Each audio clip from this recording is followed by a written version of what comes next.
Cool, so it's filming.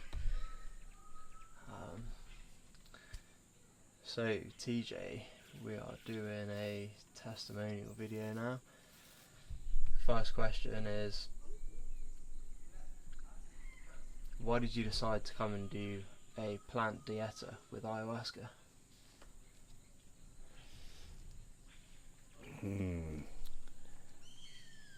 I had I was searching for death. I wasn't searching for life. And so at the end of the day, I had nothing else to lose. So I decided to come and do the most extreme thing I could think of in hopes that I would be able to surrender to the other side. And it had to be brighter on the other side. So that's the reason why I was seeking ayahuasca. It was through my life, I've just accumulated so much toxic mess inside of me, and I felt like I needed to get it out. And so from what I had researched through different stories and different articles for ayahuasca, it seemed like that was the right way to go. So Yeah, beautiful. And why did you choose to come to this retreat at the epicenter? Well, I had a dream. I knew about ayahuasca, but I wasn't pursuing it. And I had a dream that I was riding in a small wooden boat, and I was on the Amazon. I knew that in the dream, and nothing really significant. It wasn't about ayahuasca at all. It was just about riding in this little boat. And then a week or two later, I came across an article about ayahuasca, started looking more into it, and then I had gone onto Google, and I had scrolled all the way to the bottom. I wanted to be away from all of the resort style retreats. And so I went to the bottom of the Google page, and I clicked on Epic Center, and lo and behold, while I was scrolling through the photos, there was Helmer riding in the boat. It looked just like me in the boat in my dream from 2 weeks earlier. So as soon as I saw that, I clicked on Contact Us Now and started going through the process. And it wasn't 2 weeks later, I was here. I knew right when I saw that photo that this is where I had to come. So it wasn't through a bunch of research or anything. It was something that they say that the mother ayahuasca will call to you, and it will ask you to come. So that's how it led me to here, and I'm glad they did. I'm glad they were here to help. Beautiful. Yeah. It's cool how all of that stuff unfolded, man. What a story. And this isn't really like many other retreats in that it's actually hosted by a Shipibo family. You come into their home, and they've got some tambos and stuff for you to stay in. So you're literally going 5 hours down the Amazon River into the jungle. Did you have any fears about that coming to a brand new retreat? Yeah, I felt some apprehension on how they accepted the payment. I didn't think that,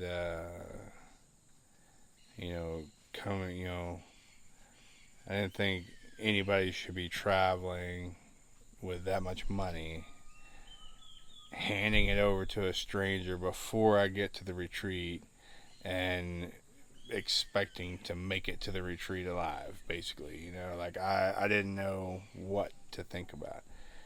But once I got here and I met Gladys and I met, the people around Gladys in Pucallpa, I felt much more comfortable. Like, she was very genuine, very sweet, and I was able to make the payment to her. She had already bought my boat ticket, and I'm thinking like a little one-man boat that was gonna shove me upriver, and like I didn't know it was like an actual transit boat. Like, there's another 50 people with you on the boat, so it's nothing. There's nothing to be afraid of there, So, but it was definitely, prior to that, there was some apprehension, but it quickly subsided. Did you think there was a possibility you were going to get kidnapped? Yeah, I didn't know if I would reach the resort with all my kidneys and whatnot. Like, I didn't know. And that's a fair.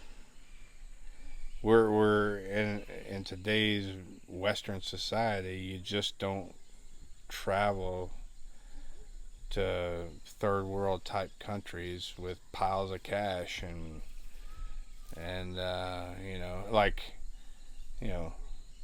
the fee for a 30-day dieta is $2,500.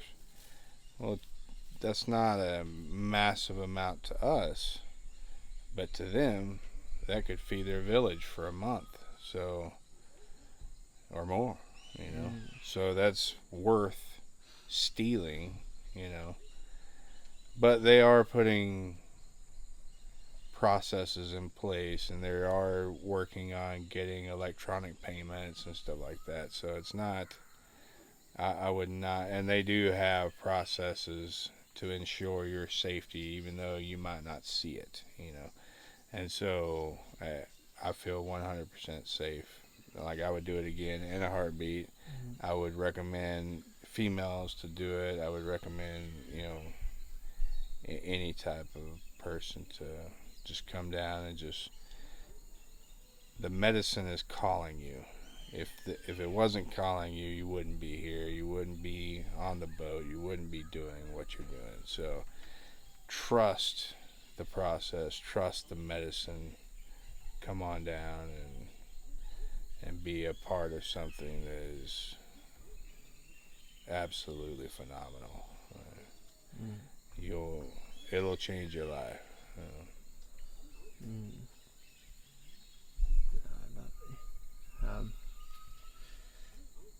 So you're halfway through now, your 30-day dieta. How have you found it so far? Coming here as a man who, what did you say at the start? Essentially, you were looking for death, not looking for life. Yeah. How do you feel now when you're, 15, 16 days in? Yeah, I'm 16 days in. I just completed my 8th ceremony, and also just completed my first dieta, the master plan dieta. So I would say the first 8 days were pure hell. Like, it was not what I wanted to be doing. It was not, I did not want to be here.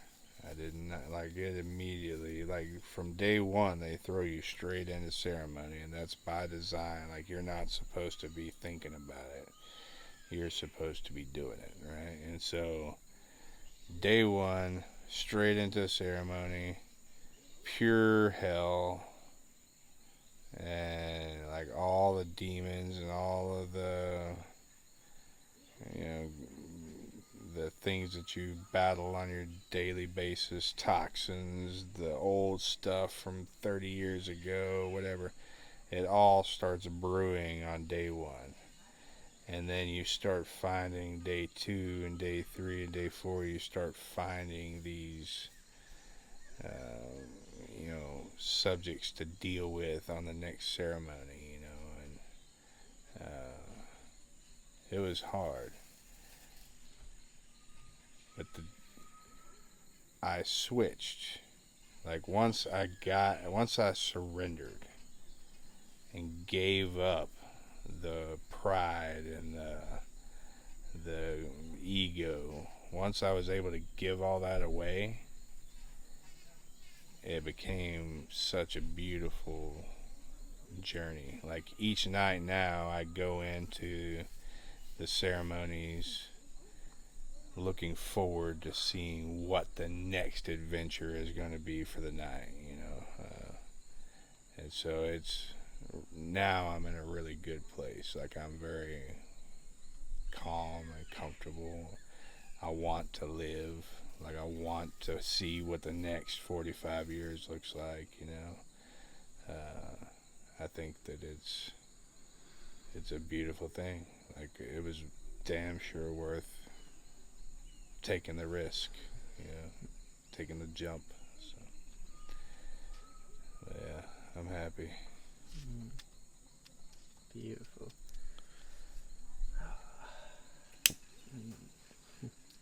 What fucking transformation, man. You're only halfway through as well. Yeah, I am. Like, I will say that right now I'm starting to struggle to find intention. It's I do find intention, but I know that I'm on the back half of my journey with ayahuasca, right? With this 30-day, and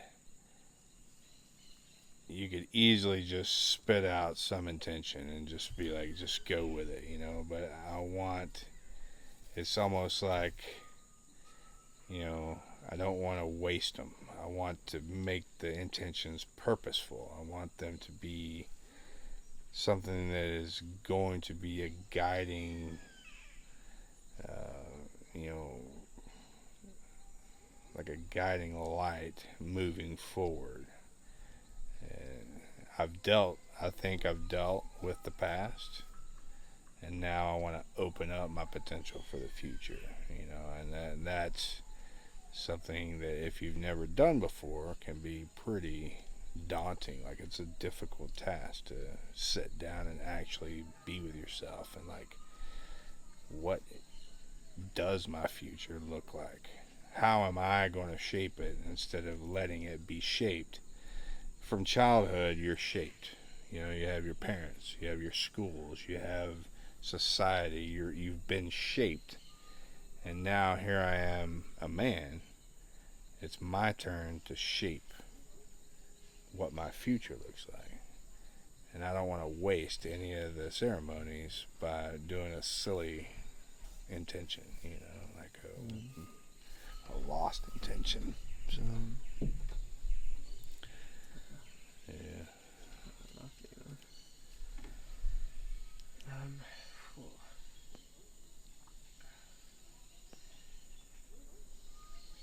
Is there anything you wish you knew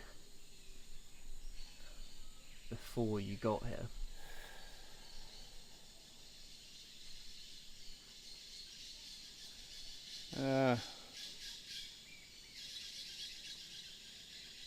Nah, like everything is played out the way it's supposed to play, like I'm not, I wish I would have known, like if I would have known what the situation is here, I probably would have brought more supplies that I could give to the family. I would have brought, some random stuff, like if I would have known that they were in need of anything, I would have been able to like kind of come bearing more. But they honestly, they don't need anything,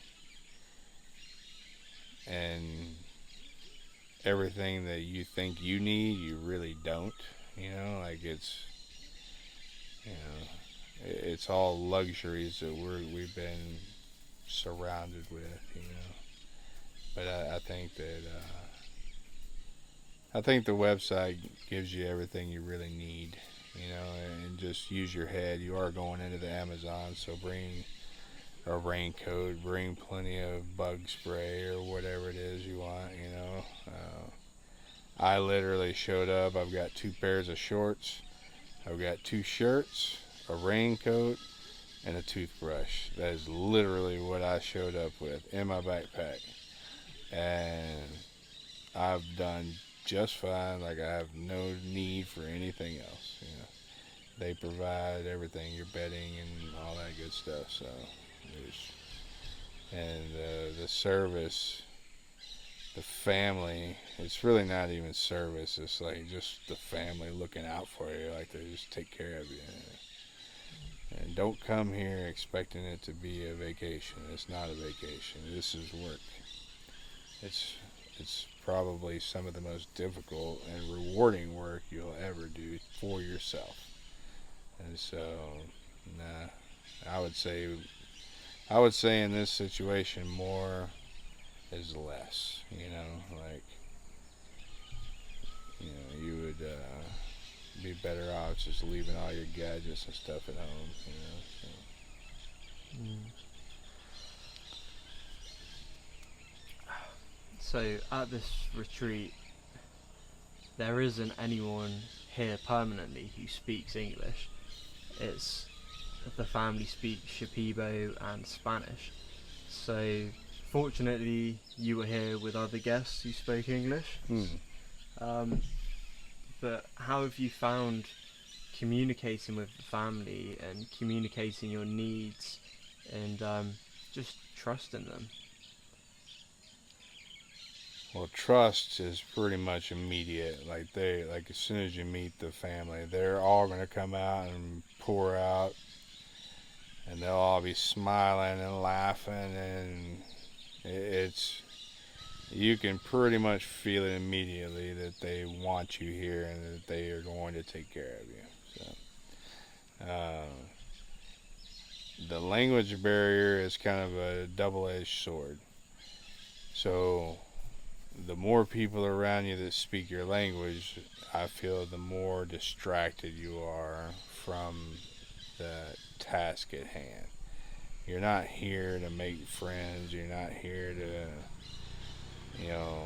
sit out on the porch and talk the night away. You're here to center yourself and focus on what you need inside. And so at first, it was very limited as far as kind of communication, but eventually it just starts like becoming organic. You just begin to start knowing how to ask for certain things, or you'll know which one of them to go to for water, or which one of them to go to for food or laundry or whatever it is that you need. So there's really nothing on the basic necessity side that you're going to have to worry about. What my big concern was whenever we would go into the ceremonies, is that the family knew what my intentions were. That was my biggest fear, that they wouldn't interpret my intentions correctly because we weren't speaking the same language. But I feel that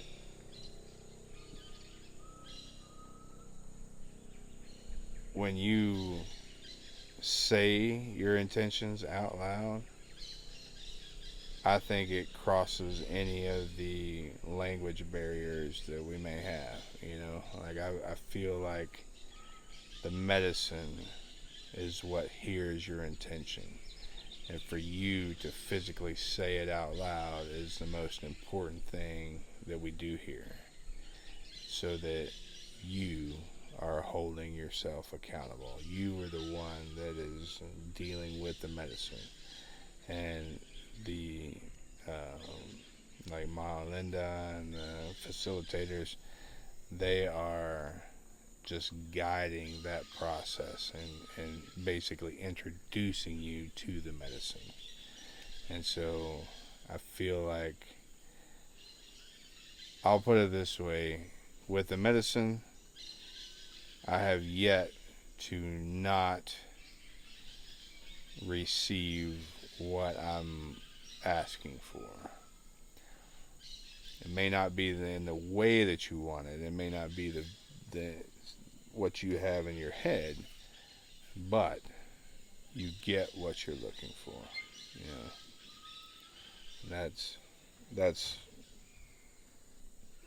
hugely important to understand, because if you don't trust that, none of this is going to work. Like you're just going to be fighting yourself the entire time. So. And it doesn't matter if you have somebody translating for you or not. Like, if you don't trust that the medicine is going to work, it's going to be a rough ride, you know. So.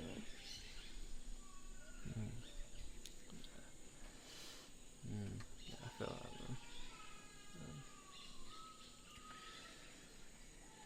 man. And then,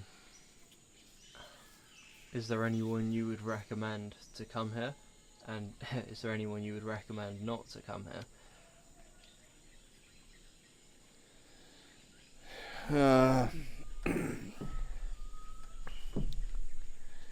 So you want to say that this is for everybody, but I don't know 100% that is the case. Like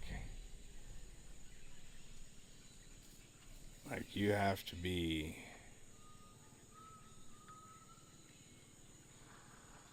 I don't know, I want to be real careful with that, because it's like you have to want the help. Like if you're here and you just feel like you don't, if you're not looking to get better, I don't know that you could get better here.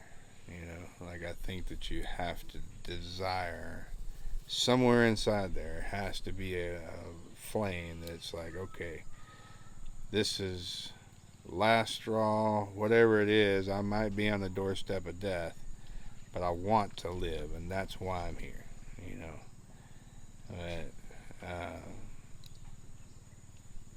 So you have to have the desire. I think that would be the number one thing. If you're here to play games, if you're here just for the high, if you're here to, you know, just toy around with the next dimension or whatever, like you might be okay with you know, but the Dieta is not going to let you do that. You know, like ayahuasca may let you go by for a day or two, but the Dieta is going to kick you in the butt, and you're gonna struggle really, really bad. Like first week is just pure hell. Like it's not fun. It's just not. But once you get past that, and you're able to see the purpose and see why you came, that's where the healing starts. And you start like, okay, now I can start managing. You can start putting in processes to begin your life. You know, like, it is like I literally on session 4 was like a rebirth for me. Like it was insanity. Like that was one of the hardest things I've ever done in my entire life. But then instantly I just started having this huge amount of joy and bliss, you know. Yeah, it's a big deal. I think desire is the people that want to come here and fix themselves. Those are the ones that need to come, you know. Don't waste her time, you know. Beautiful, man. Is there anything else you want to share? Yeah. Just enjoy the process. Go into it with open mind, open heart. You're doing it for yourself, you know? So, like, love yourself. If you can find love in yourself, I didn't have that before I got here, and now I do. Now I can 100% say that I love myself and that I'm excited to see what the next 45 years brings, you know. I'm really excited. So I think it's going to be a good one. Hopefully we can all meet back over here again and like have a reunion tour. Yeah, I think that'd be fun. So yeah.